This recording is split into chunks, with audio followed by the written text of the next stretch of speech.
Hello everyone, I'm Mike Haynes, I'm the Chief Government Affairs Officer for Long Island Cares, and we're about to get started with today's event. First order of business is to recognize some very special and influential people in this room. I'd like to thank the Islip Town Supervisor, Angie Carpenter, not just for today, but for everything she does to fight insecurity in her town. I mean, what she does around the holidays rivals our work as the Regional Food Bank. I go home proud and I see what we're doing on News 12, and then I see distributions where she's helping hundreds of people in the town to get the holiday assistance they need. It's unbelievable. I'd also like to thank the man who brought this event to us, Islip Town Councilman Jim O'Connor. We met a month ago, we talked about partnering, and he's a man of his word. We're here today.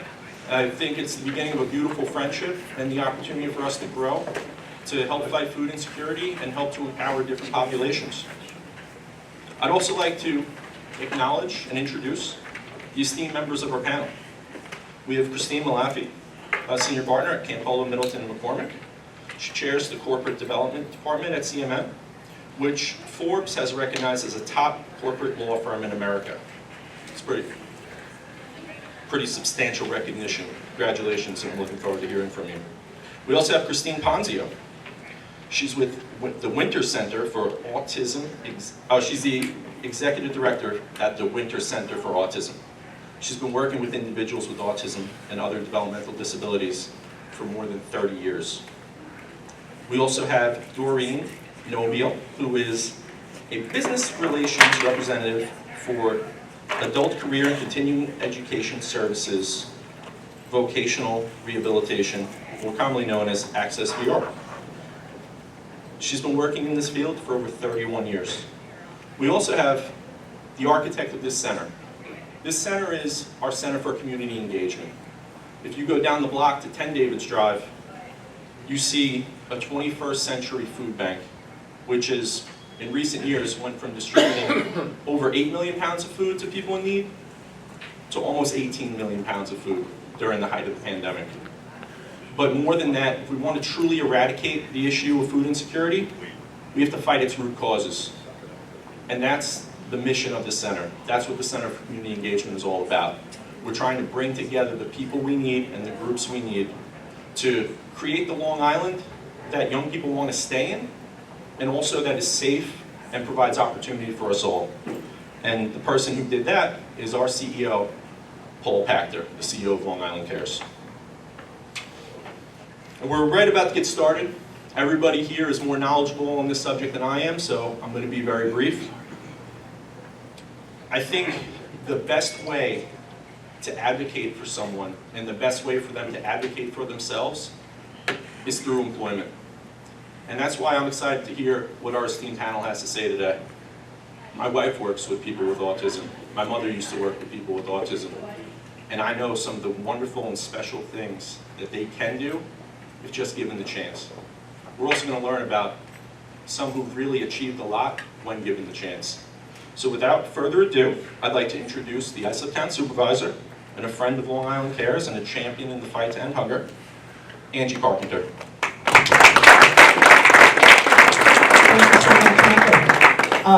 And to my left, we don't want to forget Patrick Boyle from Ignite Long Island, who was sort of co-hosting this event today. So thank you very much, Patrick.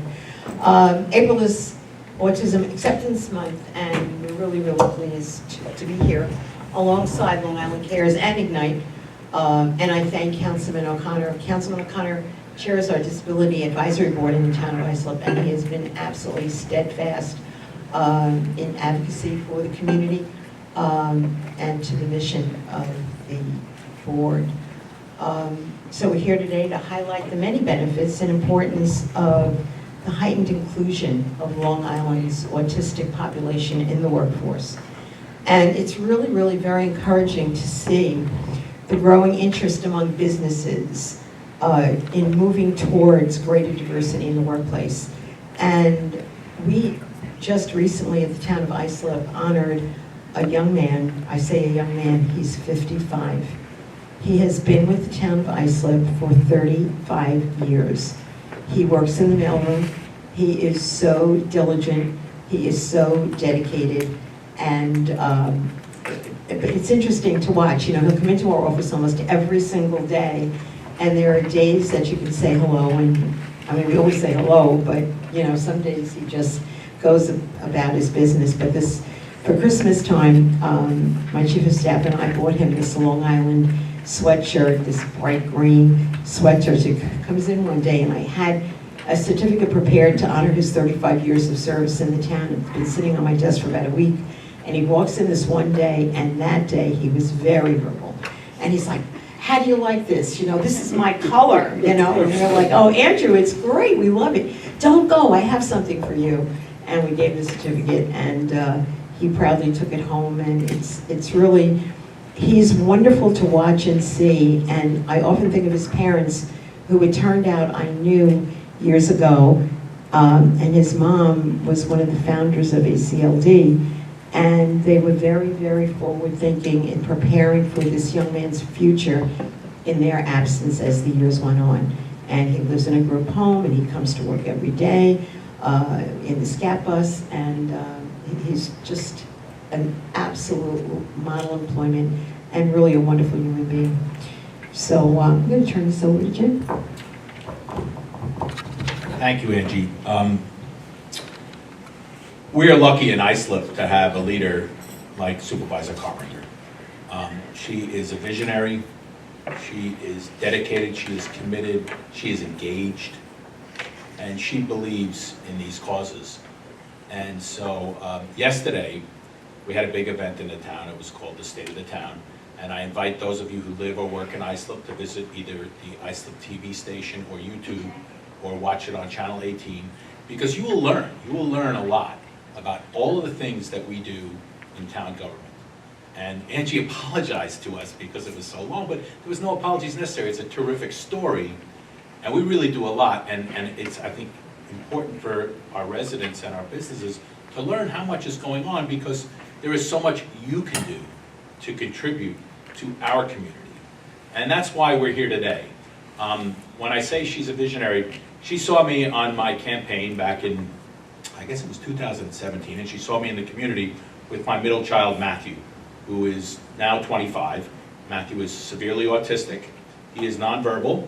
He has received his services from a lot of, and continues to receive his services from a lot of the great community agencies that are in this room today. So I thank many of you. I'm looking at you directly. I thank so many of you for what you've done for my son and my family. And Angie saw me and she said, you know, you would be really great chairing up the town's disability advisory board, because she saw my relationship with Matthew and how I interact with him in the community. And I said, I would love to do that because I'm passionate about it, and I think it would be a great way for me to give back to my community. And so we've been doing this, and lo and behold, about 2 years ago, everything stopped, right? But we didn't stop. We didn't stop. We saw it as an opportunity to put on really important programming through our efforts at the town and Angie's support to do the Islip television and the ITV and the YouTube channel and the social media to engage in this conversation and have this conversation. And this is the fourth today of what has been a continuing program. So the first video that we did was with the folks from Access VR, and we were introducing those within the community to services that they could get through Access VR. And the second video that we did was with two of our providers. Mary Haven and UCP came, and they talked about some of the programs that they can offer to those in the communities. And then the third, and we've been doing this, by the way, I'll let you know, we've been kind of ping-ponging between April, which is Autism Awareness Month, and October, which is National Disability Employment Awareness Month. So each April and each October, we've been doing these video programs, and today is our fourth. And the third one we did was with one of our local organizations that really embodies what we're trying to talk about here today, which was John's Crazy Socks. And that was the most fun video that we ever had, because John, as probably everybody in the room knows, just steals your heart instantly. But it steals the microphone because we can't do anything. Yes, so I'm delighted to be here today. We wanted to focus today's event. When I began my mission And I love the way Angie turned it into Autism Acceptance Month, because when I was growing up and taking Matthew to Shea Stadium for the April game, it was Autism Awareness Month.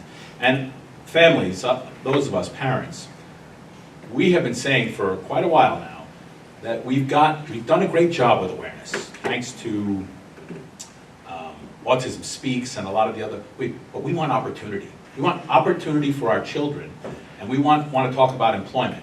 Awareness is great, and we appreciate it, and we don't give it any short shrift, but we want opportunity for our kids and our families.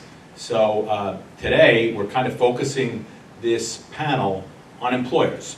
And I thank the leaders of our Industrial Development and Economic Development Corporation for being here. I thank Terry Marcelli from the HIA for being here, and all of the folks who are here to really bring the employers to the table. And that's why we decided to partner up with Patrick at Ignite Long Island. So Patrick, please take it away. Okay, thank you very much,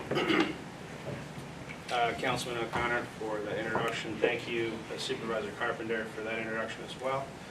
Thank you, Long Island Cares, for hosting us today. Thank you again, Terry, for being here as well, helping to promote this event. My name is Patrick Boyle, I'm the Executive Director of IgniteLI. We're the manufacturing consortium of Long Island. So I get to go up to Albany, down to DC, and I get to beat the drum for anybody that makes a product here on Long Island. Manufacturing on Long Island, we have 3,000 businesses, ranging in size from mom and pop shops in the garage to multi-generational aerospace and defense firms, to pharmaceutical and nutraceutical companies with thousands of employees. While most regions of the world only have 1 or 2 industrial sectors, Long Island boasts 11 industrial sectors. And those are, for example, aerospace and defense, distribution and packaging, chemical manufacturing, metal fabrication, food manufacturing, and of course biotech with the pharmaceutical and nutraceutical companies here on Long Island. And we're quite diverse. And that diversity here means that workers have great options in where they want to work, and it offers great crossing in industrial sectors and allows laborers to become very well-rounded. There is a challenge, however, in having such a diverse industrial sector, specifically branding. Branding of careers, branding of jobs, branding of the region,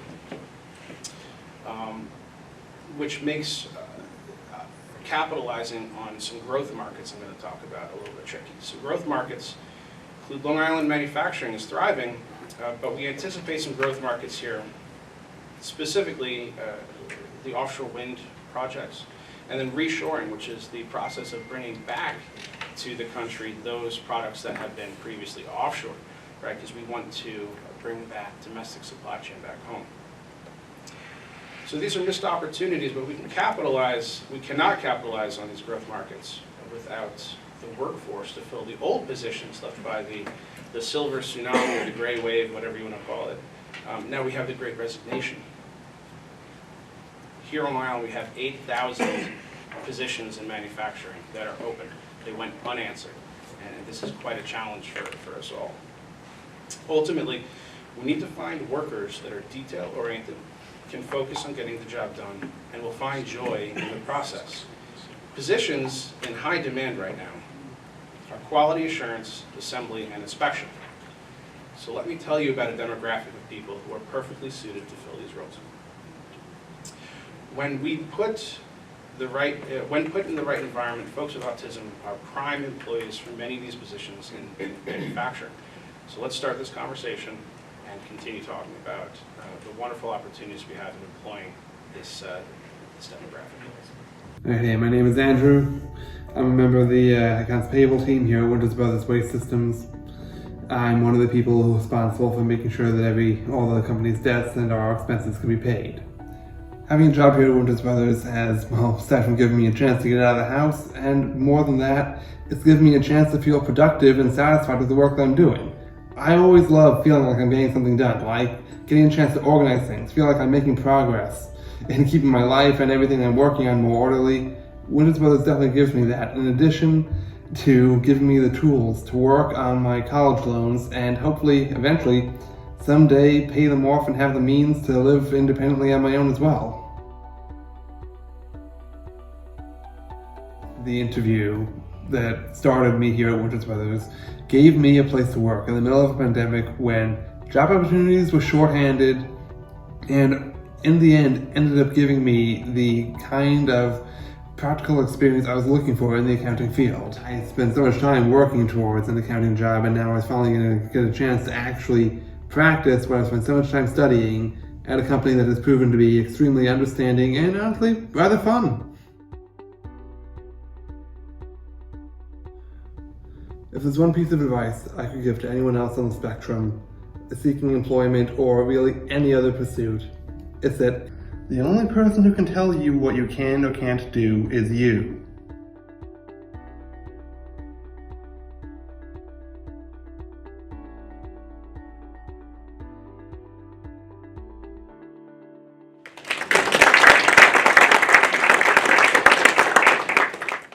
Actually, perhaps before we go to the questions, we'll have each of the panelists give a brief little why they're here.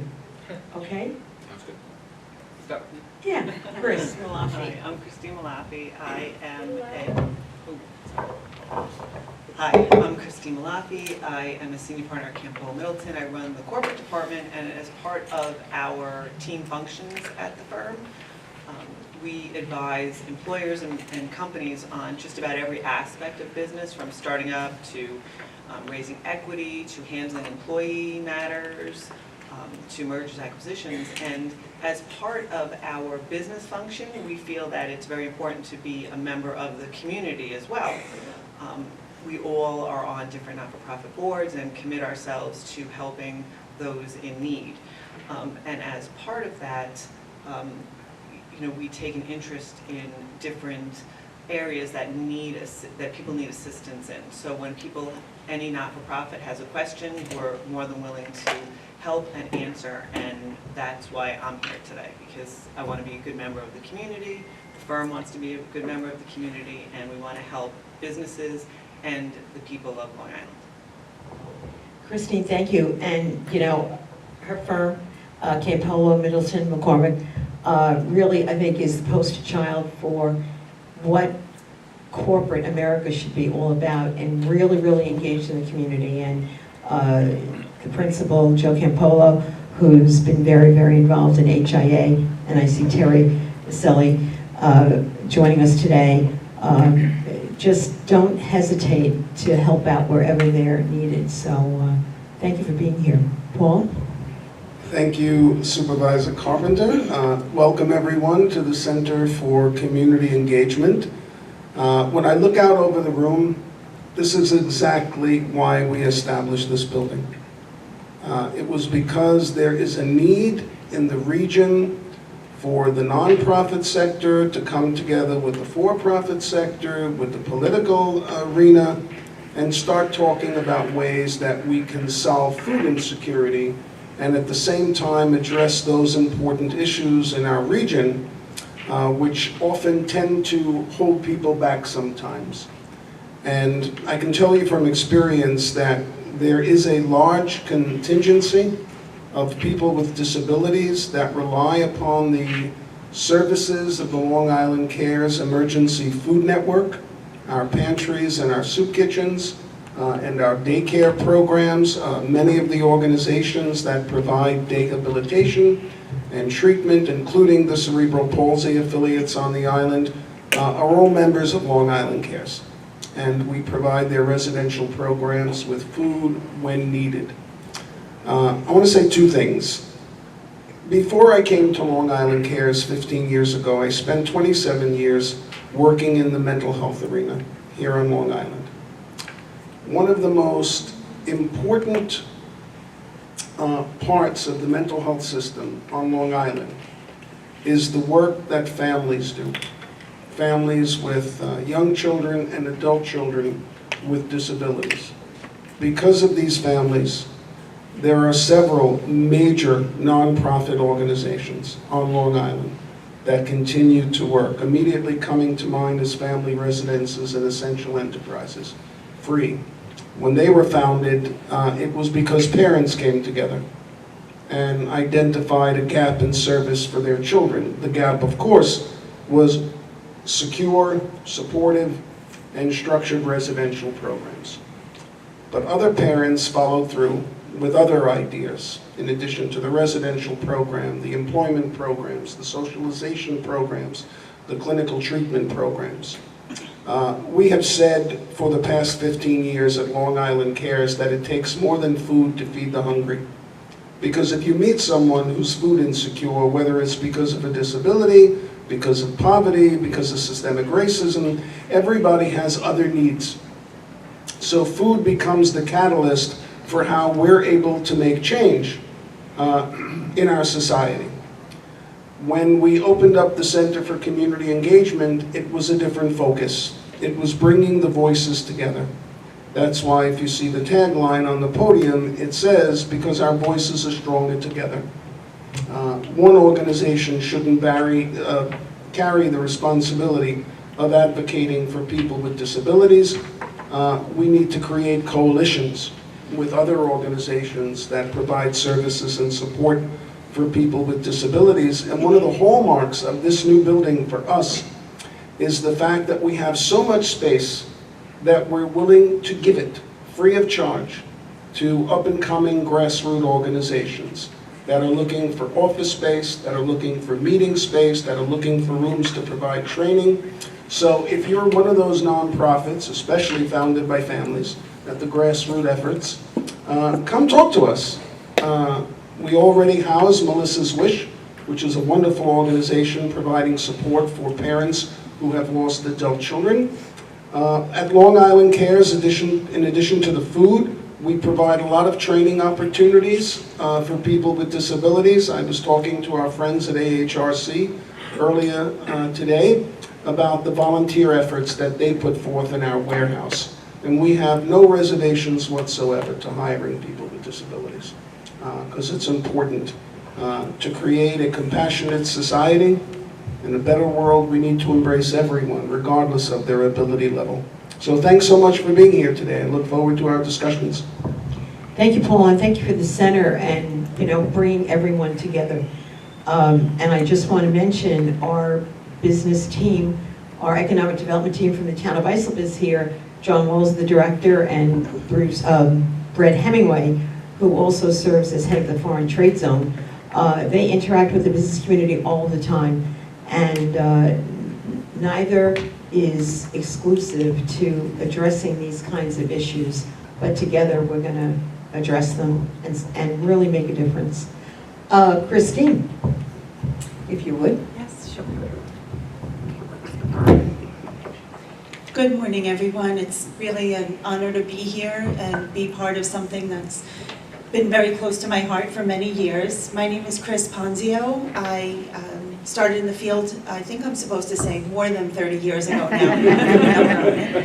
I started actually working in special education. I'm a teacher by trade, school principal, and really have spent a good part of my career working with children with autism and their families, and realized that we spent so many years creating robust services for children through partnerships with our local public schools and our community provider schools.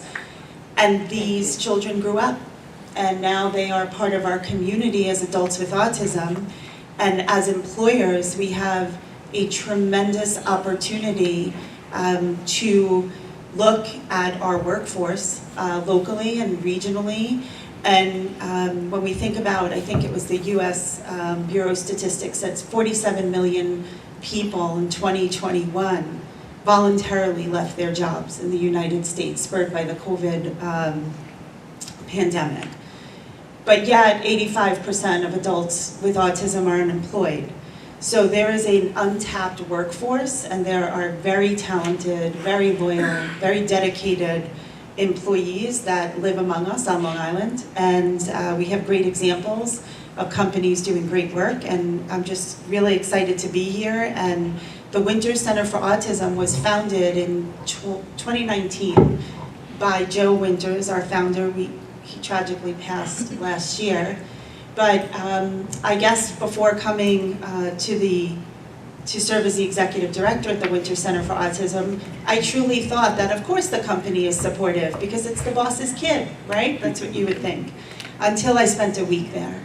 And I found an inclusive culture in a garbage company that really provided people opportunities that truly transformed their lives. And it wasn't for charity. It was actually to make the company better. And it has, and the company's thriving. And I look forward to talking to you and talking to our colleagues about how we can see more examples of that and how we can help. Thank you. Thank you, Chris, and for the wonderful work being done at the Winter Center. I just wanted to recognize someone who joined us this morning, our New York State Senator, Phil Boyle, who certainly has been so supportive on this issue for so many years. Good to see you, Phil. Surrounded by boils. Yeah, Good company. doesn't get better. And last but certainly not least, Doreen Nobile, who's with Access.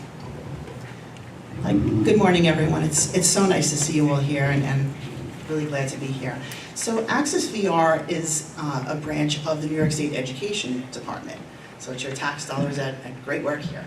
Access VR starts with the presumption that all individuals with disabilities can benefit from voc rehab services and should have opportunities to work in jobs integrated within their communities.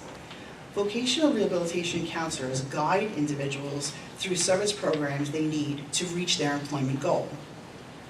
Our mission is to assist individuals with autism and other disabilities to achieve and maintain employment and to support independent living through training, education, rehabilitation, and career development. I want to note that Access VR is one of the primary funding sources for vocational services for some of the agencies that were mentioned already. ACLD, which I started with, I worked for them for 28 years, love ACLD. UCP, Free, Abilities, and there are many, many others. So we're one of the primary funding sources for those programs. There are also numerous financial incentives for businesses to hire people with autism and other types of disabilities that I would love to discuss with people individually. So you can come meet with us later on out at the tables. So it's been my experience over the past 32 years that people with autism have so much to offer to businesses. Many of them have a keen eye for detail and a great ability to focus. Often they may struggle during typical conversation interviews due to some social limitations, but they can excel during work interviews, where they can showcase their skills. People on the autism spectrum have so much potential to become great employees if they're just given an opportunity, and that's really what we're all here to do today, so thank you so much. I serve on the board. One of the other ways I give back to my community is I serve on a volunteer board at AHRC Suffolk, and I see the Chief Operating Officer, John McGuigan, here. John, thank you for everything your organization does in our community, and thanks for being here. And on my ride in this morning, I passed the ACLD facility on first the Charles Evans Center, and then the Day Have program where my son Matthew attended until now he's transitioned to a different program, right on Oser Avenue, right here in our park, right literally probably a couple of thousand yards from here. And the Executive Director of ACLD, Rob Ciato, is here. Thank you, Rob, for joining us, and thank you for everything that your organization does. So I know that I'm in the process right now of reviewing Matthew's life care plan for the next year. So I know intimately now all the activities that he's doing, and one of the things that he does in his volunteer work, in his program, is they come to Long Island Cares, and they help out in their Day Have program. So I'm going to direct my first question to Paul, if I can. Paul, Long Island Cares is not only recognized for providing humanitarian services and vital resources to the food insecure and hungry on Long Island, but also for your commitment to diversity and inclusion outreach.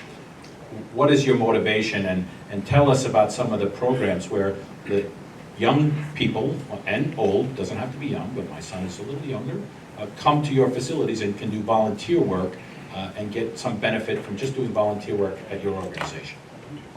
That's an excellent question. I think the motivation that we have to work with people with disabilities and bringing them to the food bank is to really expose them to the issue of food insecurity. While many of the people that come to our warehouse and help sort and repack food stay pretty focused on the task, they also have an opportunity to interact with our staff. And I always find it amazing when our volunteers from AHRC and other programs come and see the size of the warehouse and then see the amount of food that's in there. And they're pulling cans and they're pulling boxes and they're sorting them. And everybody sort of has a connection to the food. We'll often hear them saying, oh, I eat that. Well, that's pretty good stuff. Oh, look at the size of this box of cornflakes. I don't get one that big. So it exposes them to the issue, but it's also the way our staff interacts with them in such a supportive way. Nobody could make a mistake. Nobody can be too slow at the sorting line. Everybody works at their own pace and everybody accomplishes what they're able to achieve when they're at Long Island Cares. So, you know, our main focus really is on acceptance and on training. We understand that not everyone, regardless of their abilities, will have a job in high tech or in the C-suite office, but everyone is capable of doing the work. And what impresses me most about the populations that we work with through the programs is their understanding about what it means to be a person in need. In this particular setting, it's in need of food. But it's very, very rewarding for both myself and my staff at Long Island Cares to see the progress we made, first in terms of acceptance, and then in terms of tapping people's talents to a point where they might not even known that they have those talents and skills. And I think that backs up what some of the other people have said here so far. Thank you, Paul. I'm going to turn to Christine and the law, really. We know, everyone in this room I know believes it in their heart that, you know, because someone has a disability does not mean that they can't perform these functions and perform them well and really contribute. But not everybody does. So tell us about laws. They're prohibiting employers from discriminating from persons with disability. What is classified as disability? Is autism technically classified a disability? I have the boring part of the panel. But she'll make it nice. So basically, the Americans with Disability Act is a federal law that prohibits the discrimination against employees with disabilities. So they have to be qualified. So basically, if someone with a disability applies for a position and is qualified for that position, they are protected by law, and you cannot just dismiss them out of hand. What is a disability? A disability is anything, any physical or mental impairment that substantially limits a major life activity. Autism spectrum disorder is classified as a disability under the EEOC regulations. So if somebody appears for a job interview and voluntarily discloses that they have ASD, they are entitled to protections under the law. The important thing for employers to understand is that if a person with a disability is not qualified for that job, there's no requirement or violation of law if they are not hired. So in this space, it's important that employers open up their minds to creating jobs for which disabled people do qualify. And it's a commitment that has to be made usually before even a job duty or job description is posted as available. But I have had clients in the past that will have somebody with a disability, autism included, come for a job interview and they're sort of spooked by it. And they'll tell me how they handled it. And they'll say, what did I do wrong? And I do, work with employers to get them through that and to make them think about what they need to do in the future. And there have been times where I've had clients say, oh gosh, do I have to call that person back? And I say, yes, you have to call that person back right now and open your mind and listen. For example, sometimes people with autism or Downs or any type of disability will have a coach accompany them to an interview. You have to open your mind. You cannot simply say, I'm not going to interview you because no one sits in on the interview. That is completely improper. So when things happen, when you post for a job that are out of the ordinary, you must, as an employer, open your mind and say, why is it happening and what do I need to do? And do not be dismissive. So yes, the law does classify ASD as a disability, and yes, every employer is required not to discriminate against people with a disability, including ASD. And I can only encourage everyone to think about it and maybe post jobs where you can work with an agency, because that's the best way to hire people with disabilities. Work with an agency so that you fit within the law and you get the proper potential placements to come before you. And I don't think I need to mention it, but I'm going to anyway. I have clients who hire disabled people, and this is what I hear. They are the most loyal and dedicated workers that you can ask for. And some, I'm sure we'll get to accommodations, but you have to think outside the box and figure out what you can do for the community and for these people, and then post jobs, and then work from there. You know, listening to what you're saying, Chris, the fact that your recommendation to go to the agencies to look for the employees, so I would encourage the agencies involved, if you haven't already done so, especially through Jim O'Connor's office, to let us know what kind of skilled employees you have available, so that we in turn can post it on our website. We could create an area, link it into the personnel department, but that might be helpful.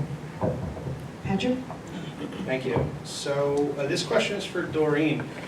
Doreen, on behalf of the employers that are in the room, can you tell us a little bit about what Access VR is?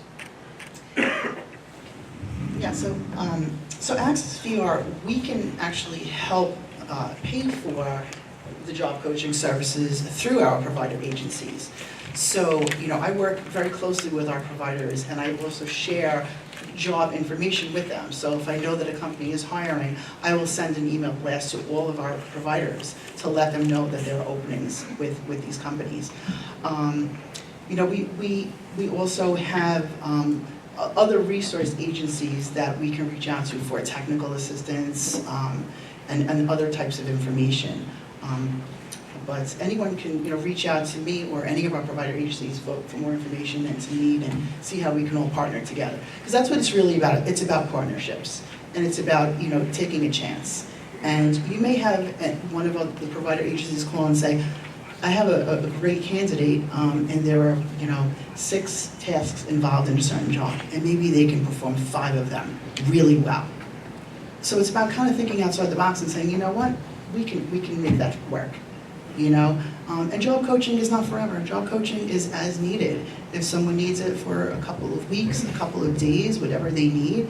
And what's great is they can always kind of come back if the person is struggling with maybe learning something new. You know, our goal is to have everyone with a disability that wants to work find a job and to move to the highest level that they possibly can. Just like all of us want, they want that same opportunity. So, you know, they're looking for jobs with growth as well. They're looking to help support themselves and their family. So, you know, really it's about businesses having an open mind, as you said, and just be willing to just have a conversation. It starts with that, having that conversation and just keeping an open mind. But they are some of the most dedicated employees that you will ever hire. So I really can stand by that. So thank you. So I have a great question for Chris Ponzio, but I saw one of our audience members wanted to ask a question, and I said this was meant to be conversational, so please. Hi, my name is Erin Marino. I'm a job developer with Mary Haven. I have found that a lot of my clientele are OPWDD, and they tend to collect benefits. So usually the requirement I get from them is they can't work more than 20 hours, or else they lose their benefits. And normally when they go into an interview, it's the last thing that's mentioned is, oh, by the way, I can only work 20 hours. And that usually tends to fizzle out the job interview because most of these corporations, they don't want to pay for a part-time individual, they want a full-time individual. And that can sometimes really crush the confidence of my individuals because they're like, no one's ever going to hire me because I can't work full-time. That's a big problem I'm fighting a lot lately with my clientele. Because a lot of these companies, yeah, they hire our individuals and they're wonderful, but they don't want part-time work, they don't want full-time. So OPWDD, that would be a whole nother session. As everybody, Phil, you want to come? Let's blame him. No, absolutely, please, Doreen, yes. So OPWD is a sister agency to Access VR. So, we do a lot of the same things. So they're another funding source for our provider agencies for vocational services. And I just want to say to the businesses in the room that if you do offer part-time jobs, a lot of companies agree to share jobs, which is a great thing to do. It will afford many, many more opportunities to people, and you will have a huge applicant pool if you open it up to part-time, for exactly the reason that you said. So thank you for bringing that up, but that's a great point. And I actually had 2 companies that agreed to do that over the past few years.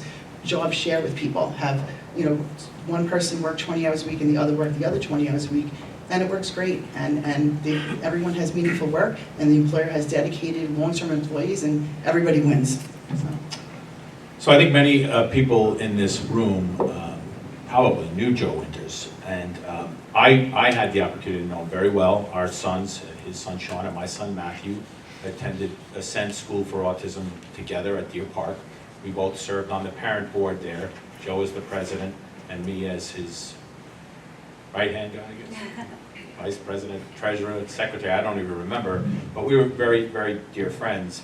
And Joe had a real vision for his son Sean, which he wanted to bring out to the larger community, which was that people have value and people have worth, and they just want to be recognized and have some self-worth.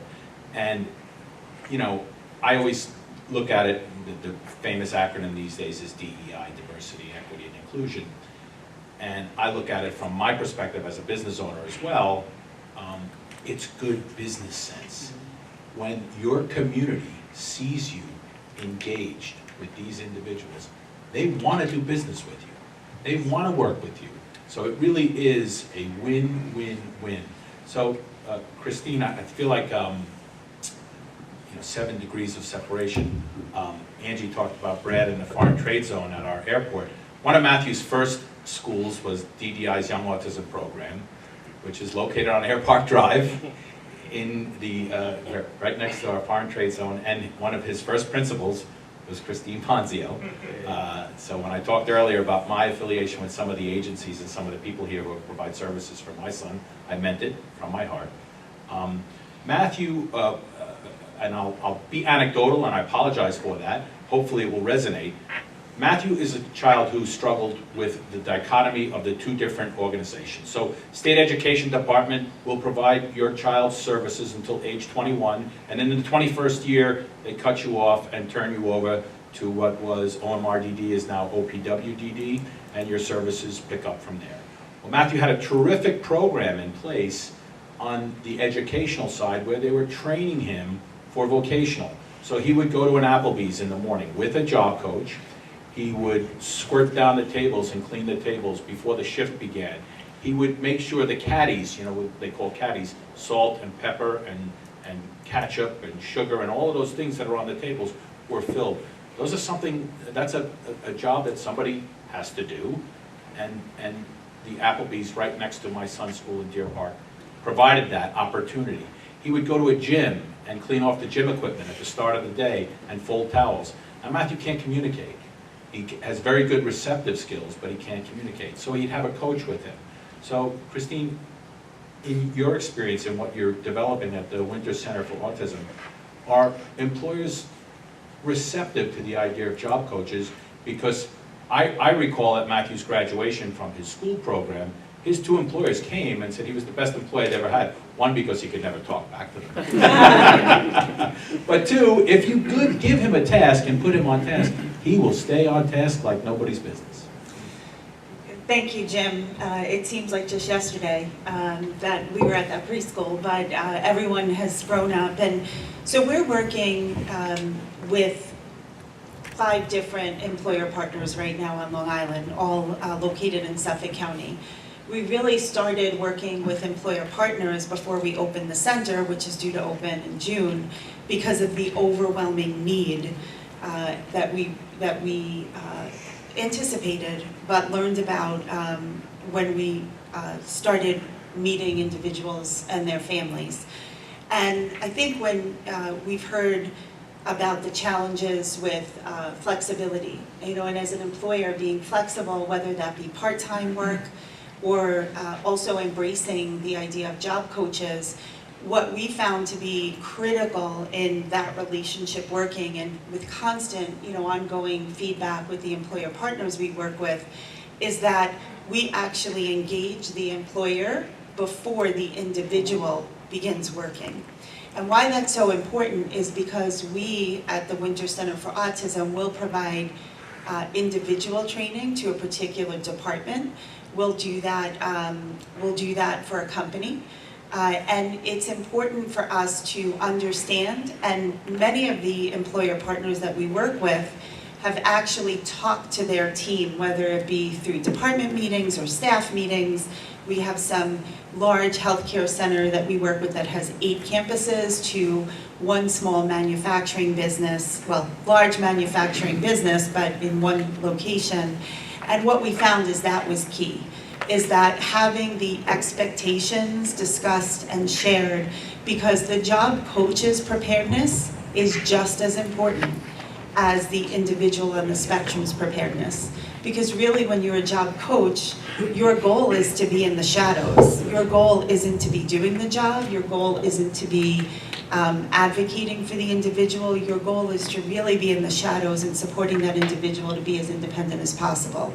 So that's really where we feel that we make that bridge, and the employer can contact us if there's a concern. I have to say, they generally will contact me and my colleague through an email of something great that happened that day, or we have 2 other campuses, can we expand this program? These are the best employees that we've ever had. We just reduced our inventory.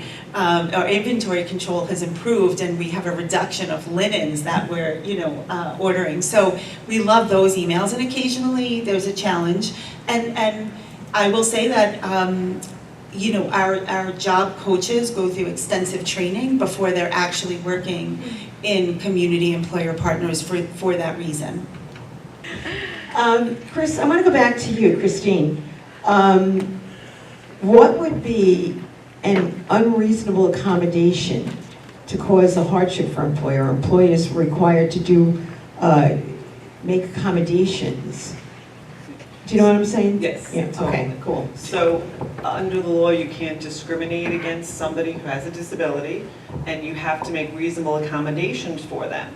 So, something that's reasonable might be modifying or adjusting the application process, making adjustments to the work environment or the way the work is performed, or anything else that will allow the employee to perform the job functions and be comfortable. The duty arises once you know of the need for the accommodation. So most of the time in these situations that we're talking about, you're going to know you're hiring someone with a disability. So as you're onboarding, you're going to know. So what are the things that you would have to do?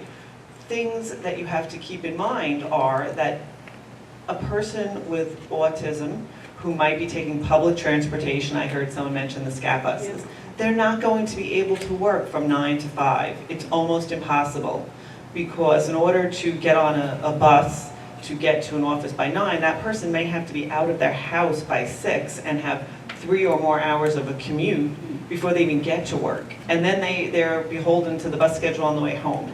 So a reasonable accommodation would be a potential reduction in hours to enable them to get to your place of business. It kind of works out because, as is mentioned, ever since the minimum wage went up to $15 an hour, it's almost impossible for someone who's receiving certain benefits to work 40 hours a week anyway. So it's an accommodation that works on both sides.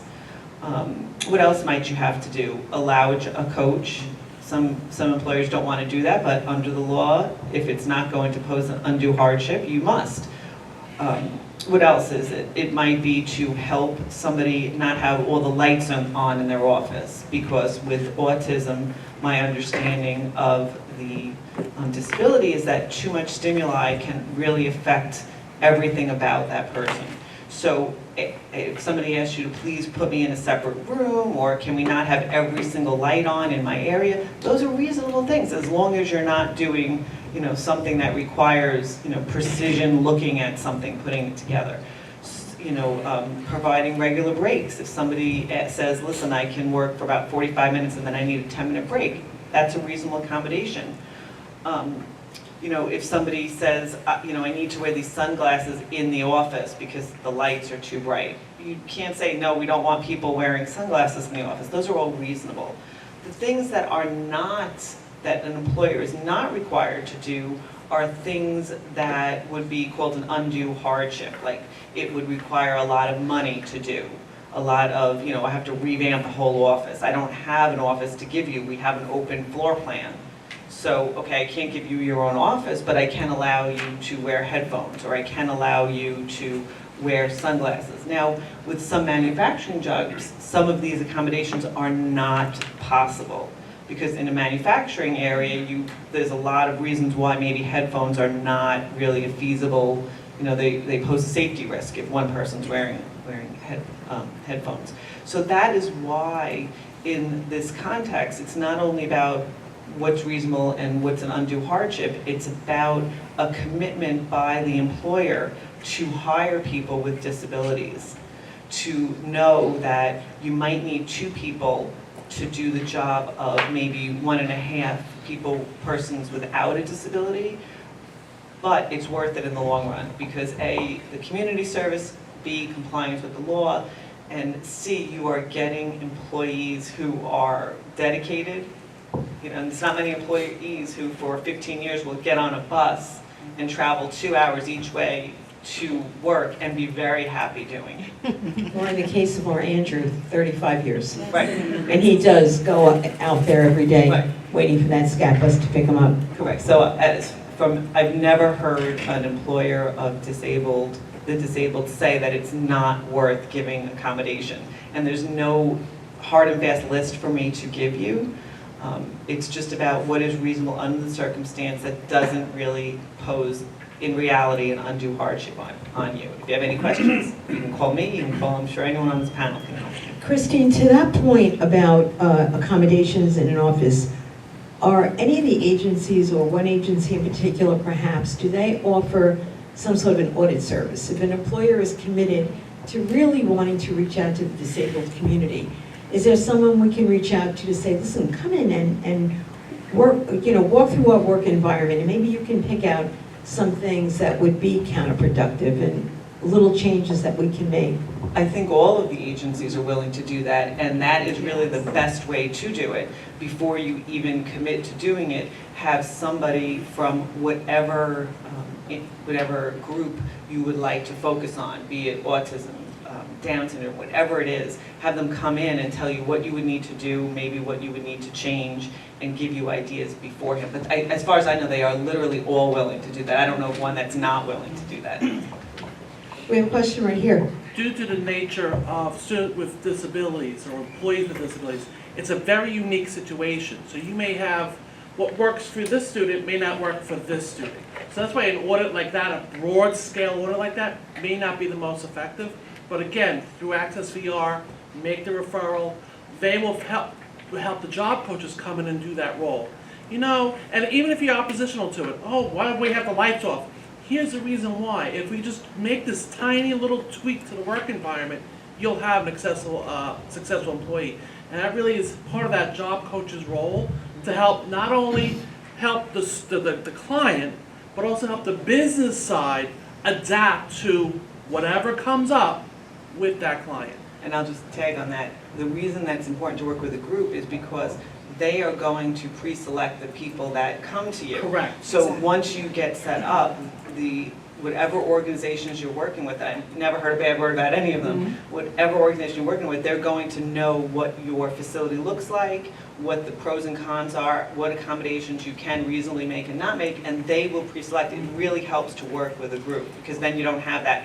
It is hard to have people with different disabilities in the same workspace because of the need of the accommodations, but it's very important to work with the group. And then I'll stop and let you guys. I just want to give an example of that. We're working with one employer partner that's in one location, mostly open cubicles, open office space. So we know when we are meeting people that where they're going to work, so it looks like exactly the same in both spaces. The sales department is loud, it's boisterous, people talk to one another, they move around. In the finance department, you could hear a pin drop, and that's for 8 hours a day. So we really look when we're matching people for the types of jobs that what they're looking for. If they can just stay very focused and keep their headphones on and work, you're going to struggle in sales and vice versa. So thank you for bringing that up, because I think that's a really important point. It's fantastic to see the show of hands, because this is obviously a discussion that we have tapped into, where there is a lot of people who are interested in this, and it is really great. So the idea today was to set aside an hour and a half to begin this discussion. Let's make sure the discussion continues. The other thing I will say is, you know, we have the resources through the town government and as a platform to air this show on Islip TV and on the YouTube channel and through social media. What I will say to parents out there of people with disabilities, challenge the agencies. If your loved one is not receiving vocational services or training, challenge them. There is so much our children and our families can do. You need to challenge everybody in this conversation to make sure that individuals who are affected with disabilities have some self-worth. You know, we bring this message, I'm passionate about it, obviously, I think you can see. We bring this message to a lot of different places. I recently was on a Zoom, because we live in a Zoom world now, a Zoom with many of the Chamber of Commerce leaders in Nassau County, and those are small business. And I said, you know, and they were concerned, because when you're a small business owner, Angie is formerly a small business owner, you're concerned about the bottom line. And you want to make sure the employee can be productive, and there aren't jobs to give away. So, what I was saying then, one, it makes good business sense to you, because people will come into your business and see you employing somebody like that. Two, they are good employees. That makes so many different sense. But they were worried about the cost. And for a lot of families, and I said it in an artful way, and I'll probably repeat it, my son doesn't need your money. What I'm looking for him is for a sense of self-worth and purpose. That's what we want. And that's what we're asking for. And that's what these people are entitled to. It doesn't always, and I know this probably is a little bit wrong, but it's not always about the money and the minimum wage and all of those things. It's about giving somebody a purpose and a sense of being. So we have a lot of great organizations here today, and I'd be remiss if I didn't point out that one of our schools are here, Islip Public Schools, Principal Kurt Youngkees and Renee Klock, who runs the disabled program in the Islip school system. So thank you for joining us. It's important to bring back to our schools as well. Patrick, I have a little bit of a challenge. This is off script. Everybody gets mad at me when I go off script because we didn't prep this at all.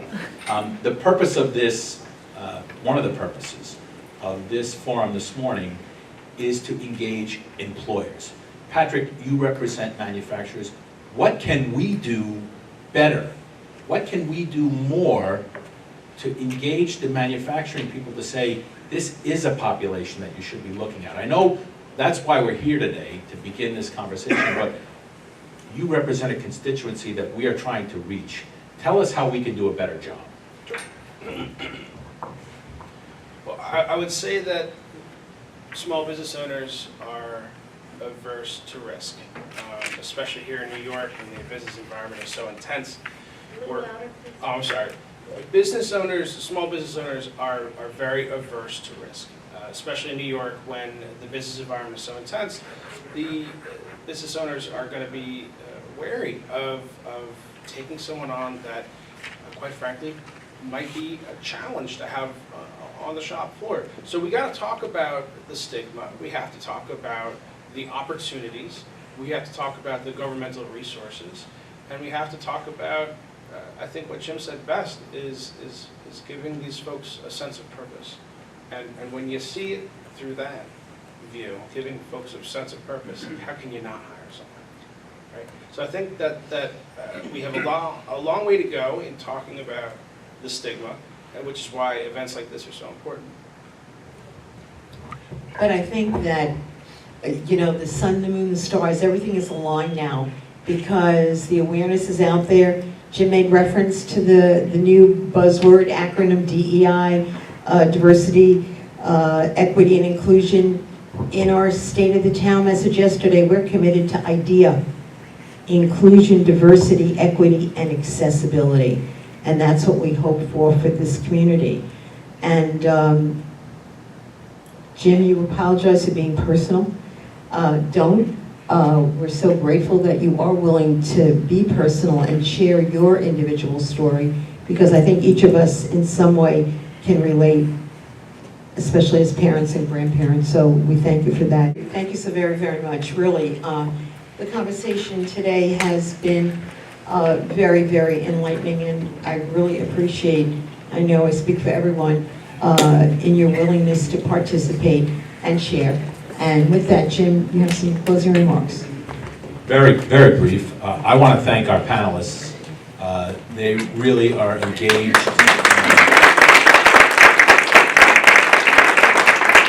They give it their time because they believe in the mission. And thank you, Paul, very much for hosting us.